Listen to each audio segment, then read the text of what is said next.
Welcome back, everybody, to another episode of Acquisitions Anonymous. I'm Snell, one of your co-hosts.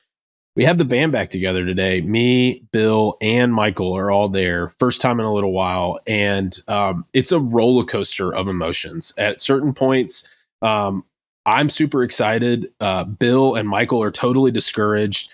And we talk about a really interesting business in New York that does maintenance and painting kind of on industrial surfaces. Think infrastructure, bridges, underground pipes and different things. It's really, really cool. And it's a pretty decent sized deal. It's about $22 million in revenue, $4.5 million in earnings. And we talk about some of the nuances with these types of contracting businesses. They have a massive backlog, $73 million in backlog, which is good, but it has some pros and cons. So we get into the nitty gritty and have a fun conversation. And I'm a wet blanket. I just totally discourage the guys, but I think it's a good conversation. If you've ever looked at a business like this is one that's slightly upmarket and has some favorable characteristics. I'd do it in a heartbeat. If you're in New York and want to do this deal, I'd love to talk to you about it because I think it does have a lot of really, really good benefits. Big thanks to our sponsor this week. I'm not sure who it is, but Michael will lead in with that. And thanks for tuning in. Today's sponsor is Acquira, your acquisition in a box service. Acquira exists to help you find, evaluate, and close on a small business, all in under a year. Their team has bought and operated over 30 businesses across 3 different portfolios, so they practice what they preach. With Acquira, you can choose to go through their accelerator, set up your investment thesis, and finance creative business by yourself, or Acquira can do it for you.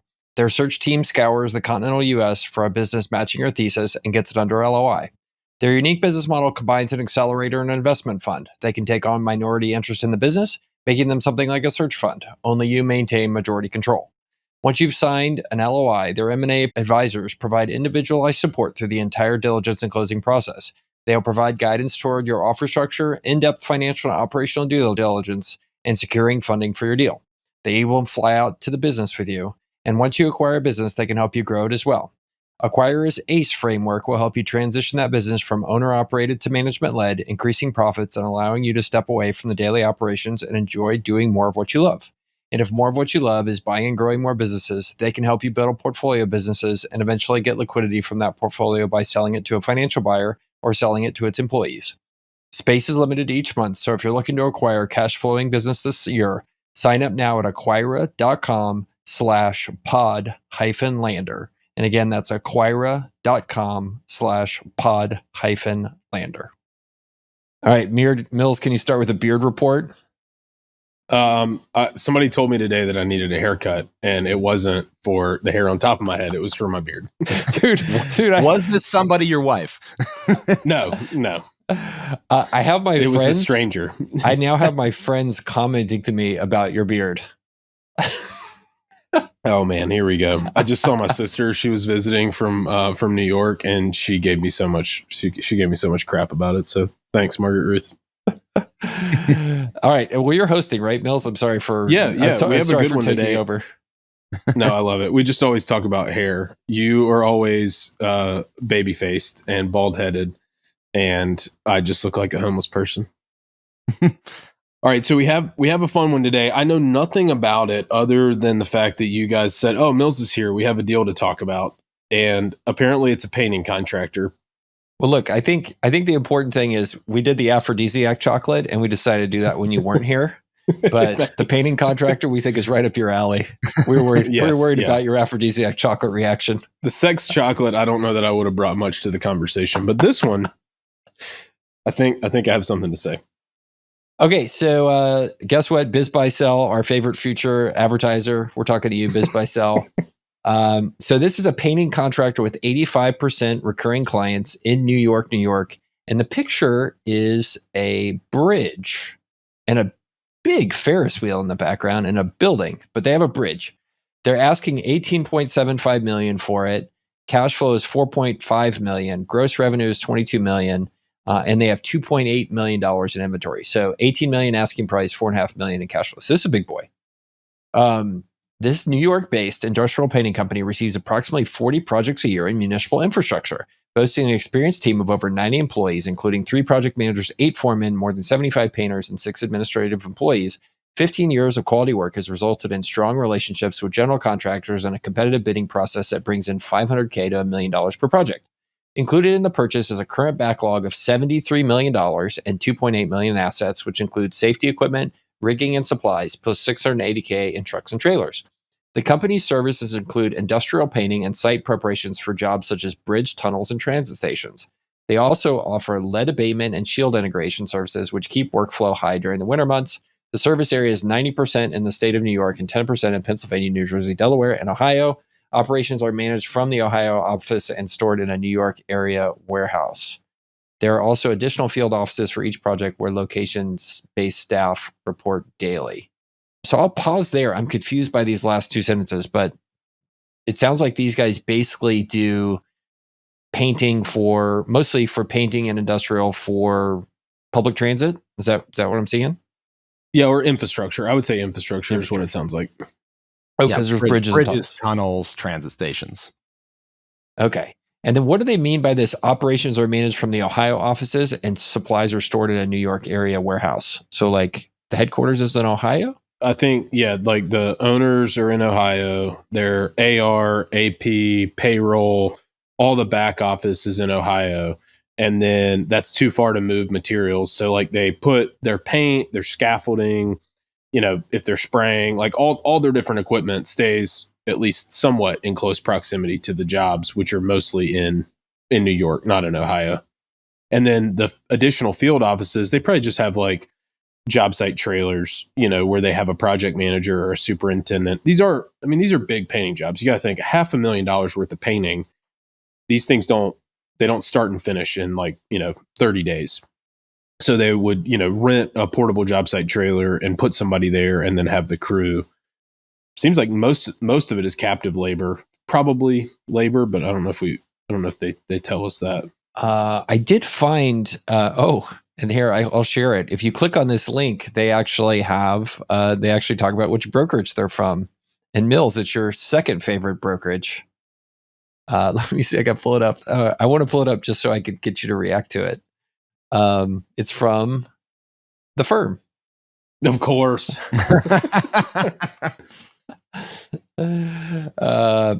Okay, let's cut to the chase, Mills. If you had to rank it in terms of like, you give it a level of like, let's give it beard stars, like 1 to 5 beard stars. Where would you rank these guys compared to Generational Equity? They're both the bottom of the barrel. They both have no facial hair. No beard stars. Baby face, both of them. Well, and I mean, so I think what the firm does that is interesting is they're based out of somewhere in the Midwest, and they, to their credit, they get listings all over the country, and I'm pretty sure they get them sight unseen. They never go on site in person and meet with the owners. They were selling a business in rural South Carolina that did like 9 different things, but one of them was change out traffic lights. Like, I don't know how they find these listings, but props to them. I think where I would offer some, constructive feedback is anytime I've talked to a seller from them or Generational Equity, they have not done a good job managing seller expectations around purchase price, terms, what the actual process of selling the business entails. We've done 190 episodes. There's part of me that thinks maybe we already did this one like 100 episodes ago. No, I think it was different. Or you know what? I think it was different, or they've refreshed the listing. Well, it's possible it didn't sell. Yeah. A lot of times these things will sit for a really long time, and then they kind of have to spiff it back up. But it looks like a lot of this is older data, right? 2021, because they're showing 2019, 2020, and 2021. Okay, guys, people are going to stop listening. I actually don't think we've done this before. I don't remember it. And I am damn sure our listeners don't remember it. All right. So, oh, sorry. Girdley's specialty is like, welcome to Acquisitions Anonymous. This deal is terrible. Nothing is good about it. You should stop listening right now. Also, we've also probably done it. So really, there's no point in listening at all. Goodbye. Have a nice now. You got to definitely leave this in now. Girdley gets come yelled on. at by Bill for ruining the episode. Everyone's Maybe already that's our tuned time. out. This episode is over. I'm looking. No, so we did. I'm looking back. Episode 7, we did a government contractor that does star everything. That was the firm. And I think that might be the one that you're thinking about. Got it. Okay. Well, I did just look. This actually came from a listener, Dan Kohana, who sent it in, and he sent it in February. So we know it's been on the market since then. All right. That's the minimum. All right. So now that it's just us on the podcast and all the listeners have tuned out, what do you guys really think about this one? And by the way, the firm has put some very cool photos of the things that they paint in this listing. You got to hand it to them. If you're watching on YouTube, there is just from top to bottom, there's like what looks like a infrastructure or plumbing room where like all the pipes are painted a bright red. There is a giant suspension bridge, which it looks like they've painted. There is a guy hanging from underneath a suspension bridge, like painting the underneath steel parts of the suspension bridge. So, when we say like a painting contractor, like we're not painting walls here. Like these are guys in hard hats and scaffolds, like applying weatherproofing ceiling paint to big infrastructure projects. So, I mean, I really like this deal a lot, like from start to finish. I think this is a really, really cool and interesting company. It is probably very difficult to transition ownership. If you go back, or I can't really see it in that, but I think in the biz buy sell listing, they say something about the owner is like the senior estimator and project manager. Right. Which is prototypical for this size business doing this type of work.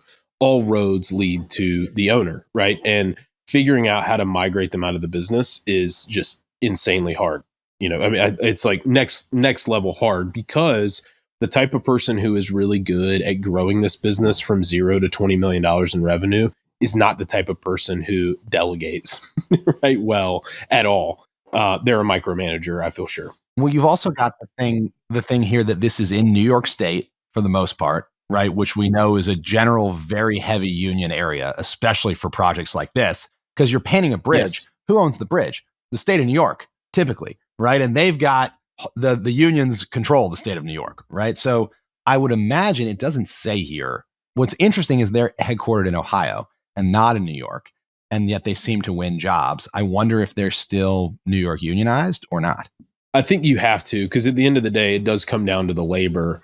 And most of those contracts, if they're publicly funded, which all of this would, are going to highly, highly, highly incentivize that. If not mandate it. But I mean, it's not impossible. I would say it's much easier for an owner operator to think about buying this business with union labor. But with the caveat, you almost certainly will not be able to sell this business to a private equity firm, if and when you're contemplating that as an exit, because there's just too much kind of long tail liability associated with those union obligations. This is a great business to be in, right? Like you've got a niche, like you're one of the few contractors that can do it. And I think we've talked about, I have a buddy who specializes specifically in doing this sort of contracting for government, and they just do one component of roads. And like, if you want that road done, like there's them or one other firm that bids them, and nobody else has any experience, and has a track record. And it's like a great little niche. What's super cool about this too is that, what they're doing with this lead abatement, a lot of these things, this isn't obviously the first time they've been painted. These are maintenance projects, and there's a lot of state funding that is coming down, not just from the state level, but also federal funds that are flowing to states to keep up infrastructure. And we're seeing a lot of it in like school system funding. A lot of it was like COVID relief funds that are trying to like replace HVAC units and stuff. But the infrastructure is in the path of progress. People know that our bridges and roads and, all those things are kind of woefully under maintained. But with the lead abatement on these, it's been painted before. It was done with lead-based paint if it was like before 1980. And so it's not just, hey, get up there with a grinder and just, knock the rust off and paint it again. It is very, very highly regulated, and the compliance behind it is a complete headache, but that keeps some random guy in a pickup truck from being like, oh, I'll do it. And obviously, if you're painting the underside of a bridge, these are monster logistical projects that take a lot of just experience to manage and to staff and to kind of look around the corner. I think it's super cool.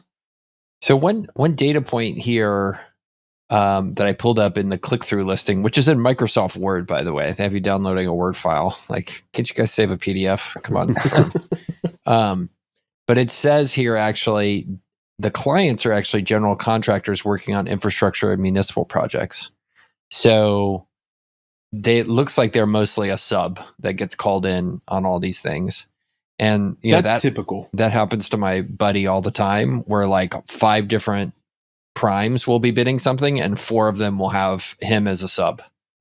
It's like, oh, okay. That's awesome. So it depoliticizes what you're doing. Because I don't know how things work where you guys are, but if you want to get government contracts in San Antonio, like there's an old boys network of who gets called first. There's one very large engineering firm that just kind of magically gets every single one of our engineering projects for road building or bridge building. Like they just call this one firm. And guess what their building looks like? It's really nice. Like and the cars in the parking lot are really nice. So there's stuff going on there. But then you go look at who donates at like the fundraisers for politicians, and guess whose name's like top 3 every time? Yeah, the guy who runs that building.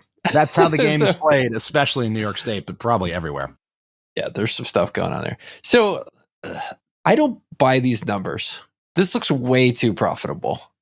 So run through the numbers, Michael. I don't know that we said them out loud for people who are listening. Yeah, so let's hear. Well, their numbers are all screwed up, at least here on this thing. Let me pull back up the way it was in the previous one. They claim to have $22 million in revenue, and they claim to do $4.5 million in cash flow. To me, that is an incredibly profitable government contractor. Like I've looked at a few of these, and that's way high. Like running at 25% cash flow margins as a general contractor, like that smells funky to me. Well, at the same time, though, like they're not building warehouses. Like this is specialized, hang from a scaffold, wear a hard hat infrastructure work, right? And they're a sub, which means they're not just a GC skimming a 5% margin. Yeah, no, this is totally doable. High teens, I think is sustainable. I think being in the kind of low to mid 20% net margins is some just uniqueness about founder-owned subcontractors that they can just squeeze profit out. That like, I'm going through this, right? There's plenty of things that I want to do differently than the founder of AquaSeal, and he could squeeze out way more profit than I can just through sheer grit. Yeah. Okay. Well, cool. Maybe I'm in the wrong businesses then. You can make this much money painting? Jeez. It is brain damage every single day. I promise you. We used to have, when I first started and I moved back to Texas and started our family business, we had painters working for us full time, and they were batshit crazy. They were like the craziest employees all the time. And I asked my dad, I was like, why are the painters so crazy? He's like, they're out sniffing paint all day, son. That's why they're crazy. What do you guys think about the backlog here? The $73 million in backlog. That's incredible. That's a really high number, right? That's basically 3 times annual sales. Mm-hmm. I mean, that's freaking awesome if it's real. Obviously, you'd have to figure out if that's real. But at the same time, I could almost see it, because how long does it take to build a bridge, right? And that bridge has got to be painted at the end when it's done. So you could conceivably book your painter, right? I think these are mainly like repainting projects. Like they know it's coming up. They may do some new construction. Yeah. But I think these are mainly like restoration type projects. Probably not as much new construction, because most of that steel is coming. I guess no, some of it probably does get painted on site. Look at this picture here. I was just looking at the pictures. It kind of gives you an idea of what they do.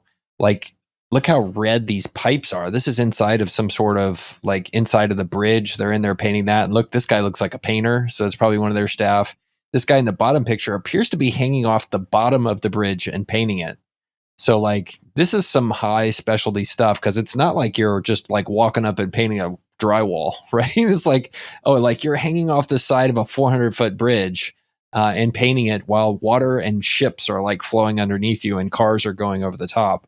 So it totally makes sense there. And then it looks like this other picture here, it looks like they're involved in repainting a bridge that looks like it was built in the 30s. And the paint has to be redone and scraped off and all that time. So that it seems like a reoccurring revenue source for them to do these kind of maintenance things. So what's going on? This is like a good business. It's fairly priced. Like, what are we missing? This is a really difficult business to transition. So that $73 million in backlog, if that's contracted revenue, it's contracted with this entity, right? This unique tax ID number and this name of this business.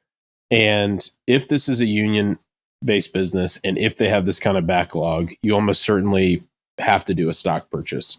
Otherwise, all of those contracts have to be repapered or assigned. And, they're saying it's around 40 jobs a year, right? Yeah. So you're talking like 120 contracts that you've got to go in due diligence or immediately after due diligence, you've got to go assign all those contracts over. So the backlog kind of gets a little bit risky.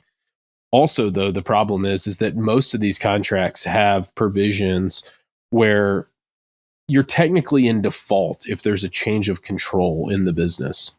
So contractually, right, the revenue is there, but if there's a major ownership change in the business, then technically the owner has an out. And it's incredibly problematic to try and transition businesses like this. The contracted revenue looks good and it feels good, but actually getting there is very, very difficult. If you could, you could buy stock, and there are, that's a little bit of a pain in the ass, but there's ways to make a tax election so a stock purchase looks like an asset purchase from a tax point of view, so you don't have to take that hit. I would say for me, probably the biggest risk of doing a stock purchase in this business is that you're going to take on all the tail liability of all the jobs that they've ever done.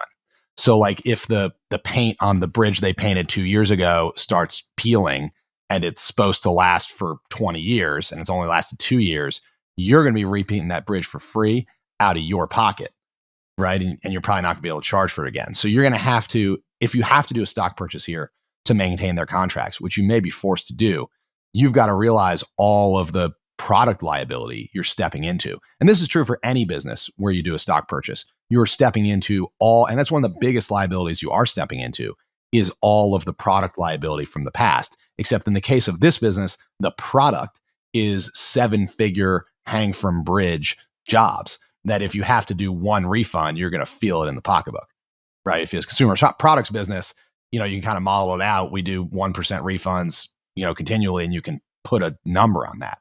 In the case of this one, I don't know that you can do, you probably got to do some sort of reserve and hold it in escrow or something, because clawing money back from the seller to pay you to repaint a bridge is going to be impossible. So you'd have to figure out some sort of escrow safety buffer for product warranty.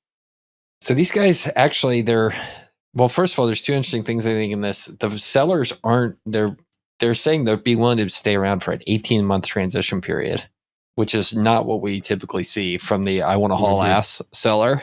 Like very different here. The other thing is they say they're willing to roll equity for 12.5% of the purchase price and do a seller carry for another 12.5%. So 25% contribution from them, which I think is pretty interesting. That they have faith in it, but also like they don't seem really that excited to get out the door like our typical seller. Which is good, right? I think it's a good thing. But it also, I would be surprised when somebody digs into this that you discover it's not really 18 million or 4 million in cash flow, and you discover it's really 2 million, and this thing is priced at 9 times. That's what I think is that is my prediction. If let's see, Dan Kohana goes to do the NDA and a site visit on this, I think you discover before the firm's add backs get added back in, it's really about 2 to 2.5 million, and this thing is way overpriced. That's my prediction for this deal.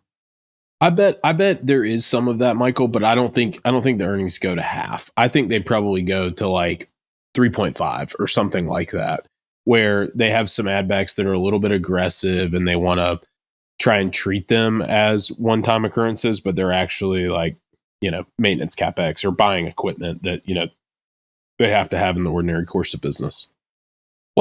Mills, what does this mean here? They say growth opportunities, increase capital to increase bonding capacity. What does that mean? So they can bid bigger jobs? Yeah. So the way that these projects work, especially state funded projects, is that you have to have you have to be bonded as the contractor, and they're payment and performance bonds. And so what the government, especially, at this level, what the government wants to know is that if you don't perform, we can come after you, and we're going to come after your bond, which means the bonding company underwrites you to make sure that you're going to perform and that you're going to pay any subcontractors and suppliers. So the way that it works is the bonding company, most people have these longstanding relationships. It's an insurance product, but the bonding company underwrites you and they want personal guarantees. And a lot of times in businesses that are maybe a little bit smaller than this, like they have your wife, on the hook, they have your personal house. I mean, they have teeth in you. So that if you just walk away from $1 million job, the bonding company is not the one who's ultimately going to be on the hook. The way that the bonds work is you pay, a slight percentage, between probably 1% and 3% of the overall job as a premium, for the job to be bonded.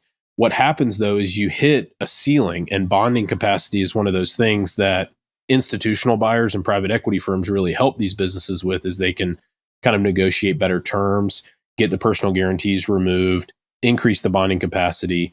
And all it is the way it's typically structured is you have a per project limit. Like on a business like this, it's probably $3, $4, $5 million per project kind of cap. But then there's a total aggregate cap of maybe $20 to $25 million is typical. And so that's the amount of bonds that you can have outstanding. So a lot of times when you're bidding stuff, they want to know, what's your bonding capacity? It's kind of a quick way to flush somebody out, to say, hey, are you used to doing projects this size? And do you have the ability to continue to bond, more work?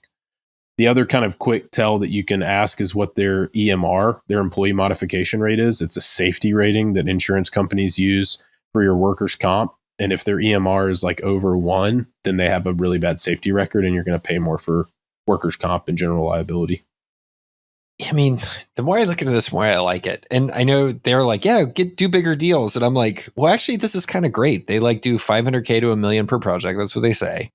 You're like noise in some $200 million project, and you're doing some corner of it that like the main GC like doesn't want to do. So like, yeah, that I can see how you can run at 25% margins, because they just want to throw $1 million at you so they get this part of their proposal checked off. And saving $100,000 on your $500K proposal isn't going to make a huge difference in terms of their competition, being competitive in the bid. So I don't know. I'm just curious. It does matter. No, it's like we deal with this on a day-to-day basis, right? Where your comment about your friend, right? Where it's like, hey, there's maybe 5 GCs bidding it, and he's the guy, right, who's the go-to for 4 of them. And then maybe there's somebody who's coming from out of town or something like that.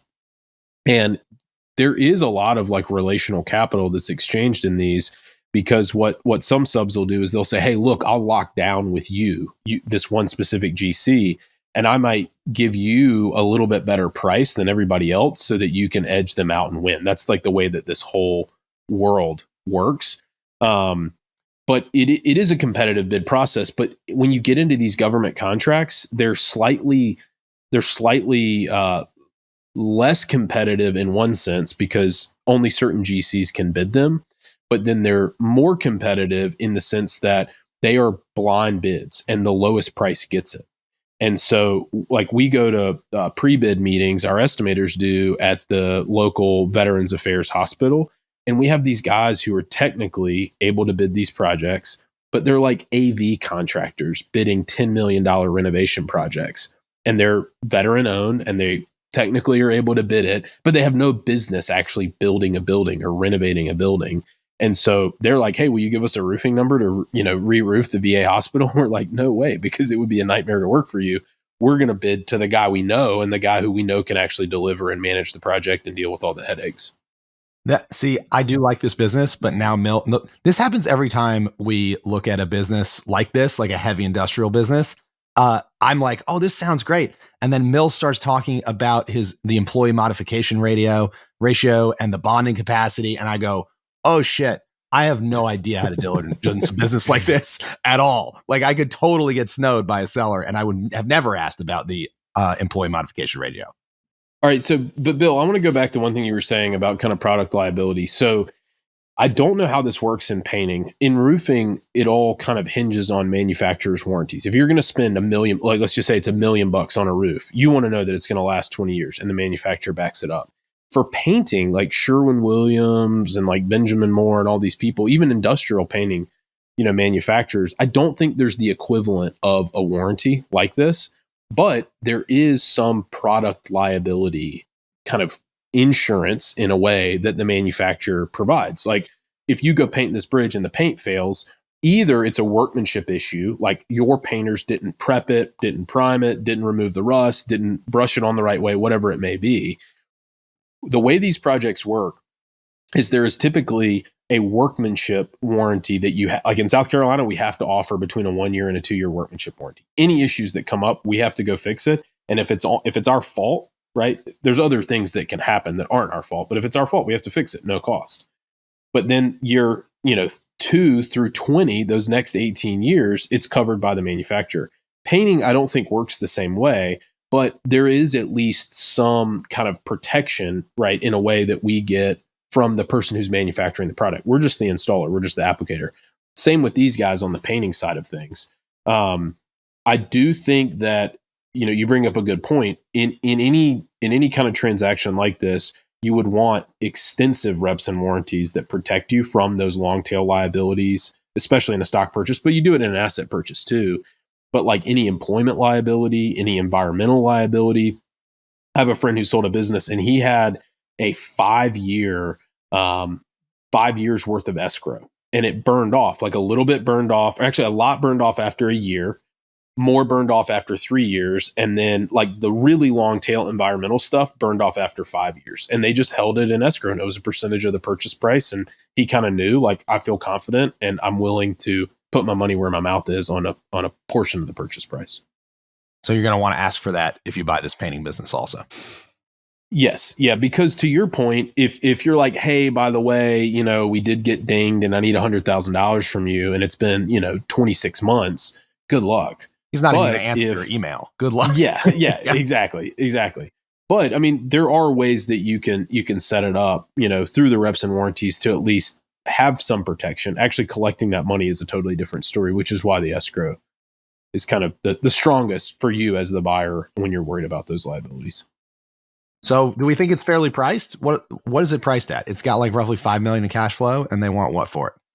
4.4, and they wanted 18 or 22 for it. They claim it's at 4.5 times. 4.5 times. What do we think about valuation?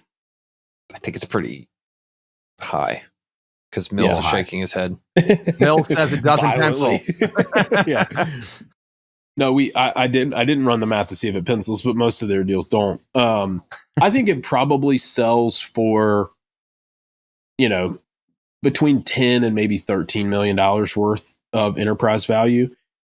What the firm does, and I'll give them credit, they're basically structuring this in such a way to justify their purchase price. I think it is a good signal that the seller will roll equity, and it's a good signal that they may take a subordinated note or something. But it's all kind of a construct, I think, of the broker to say, here's how you can pay what we're asking. And it kind of traps you in that line of argument to go, oh, okay.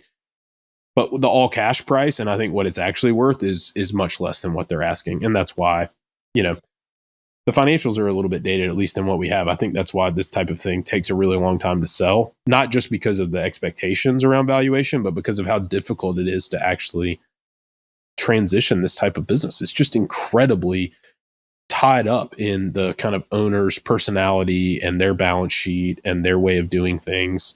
It's really tough. Well, so Mills, I know that you bought not a painting business, but obviously a roofing contractor, as long-term listeners know.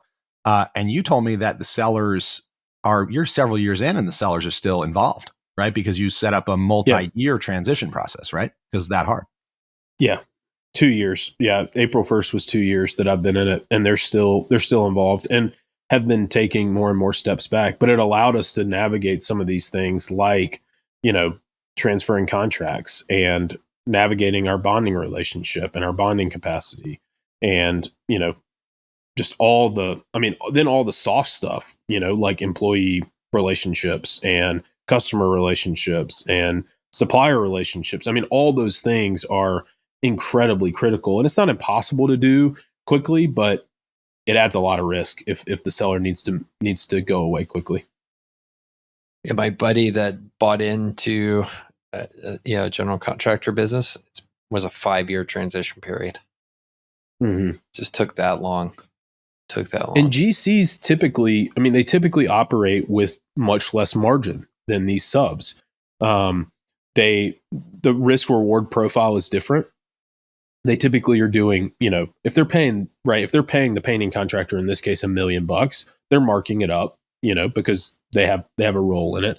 But it's not uncommon to see general contractors that do $100-200 million in revenue, and they do it for very low single-digit margins, because they're really functionally just a middleman and a project manager and a construction manager, and they do bear a lot of risk. I tweeted the other day how many general contractors are like 2 payrolls away from insolvency. Like, it's just, even the big ones.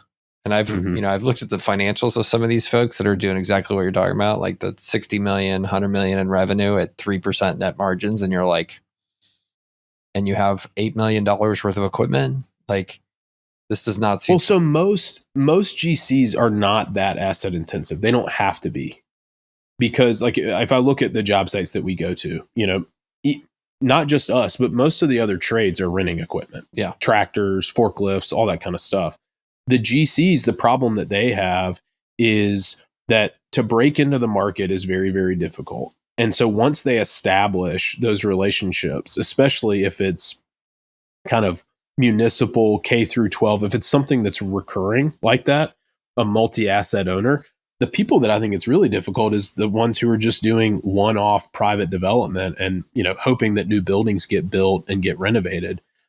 The customer acquisition model on that is a lot tougher and can go away, much more quickly. It's kind of feast or famine. Bill, I think the more time I spend on the podcast with Mills, the more picky I get about the businesses I be in. Yep. Oh yeah. I'm like, I'm reminded of the last one where it's like, you and I are like, oh, cool, huge digging machines and like 20% margins. This looks awesome. And Mills is like, guys, this is a disaster. You don't understand. They're completely clear. Understand. I went to I guess put it into perspective. I talked to you guys and I'm like, man, I'm doing things really, really hard. It seems so but hard. Then I went to a conference, that one, Michael, when you and I recorded, and I was in Austin, and it was a bunch of residential roofers. And I looked at them and I was like, I have a lot of respect for you guys. What you're doing is really, really hard. So I think it's all relative. I talked to a guy who's in my Holdco course, and he decided as part of his Holdco was to start a home roofing business in 2021. And he has done the math, and he's got to basically double the business to make it profitable. Like, that's how it's got to work. And he's hired these people, he's paying staff, he's got all this fixed overhead. So yeah, I was like, have you considered launching a course? It's a much better business. Zero marginal cost, baby. Well, except for the 6 months where you have to like basically unload your brain onto pieces of paper. It's pretty fun, but once it's done, it's okay. All right. Well, way to go, Debbie Downer. Mills. We were so excited I about love this it. one. Let's buy it. I want it. This is great. This comes back to buyer business fit, right? TM. But like Mills is probably really comfortable buying this business and he's fired up. But like Girdley or I walk into this thing, we're going to miss half of the most important questions, right? So if you're going to buy a business that you don't know jack about, the best thing you can do is either hire an industry guy or bring him on as a minority partner or something so he can tell you where you're an idiot and what you're missing. Or at the very least, don't buy the first one you look at, right? Do diligence on 20 of them. And eventually someone's going to mention the bonding capacity or the employee modification ratio. And you're going to go, what's that? And then eventually you'll add it to your diligence list. And when you buy the 20th one, you'll know what questions to ask. I love it. All right, you want to wrap us up there, Mills? You're hosting today, so. Yeah, sorry, I've just been talking the whole time. This was fun. I'm always thankful. I'm thankful for you guys' perspective. Thanks everybody for giving us a listen. If you would subscribe, right? That's what we're asking people to do, or give us a rating. What's more important, Michael? I think, any of the above. Also, take your most favorite episode. Might not be this one, but take your most favorite episode and send it to one friend that you think should become a subscriber and ask them to subscribe. That's our ask.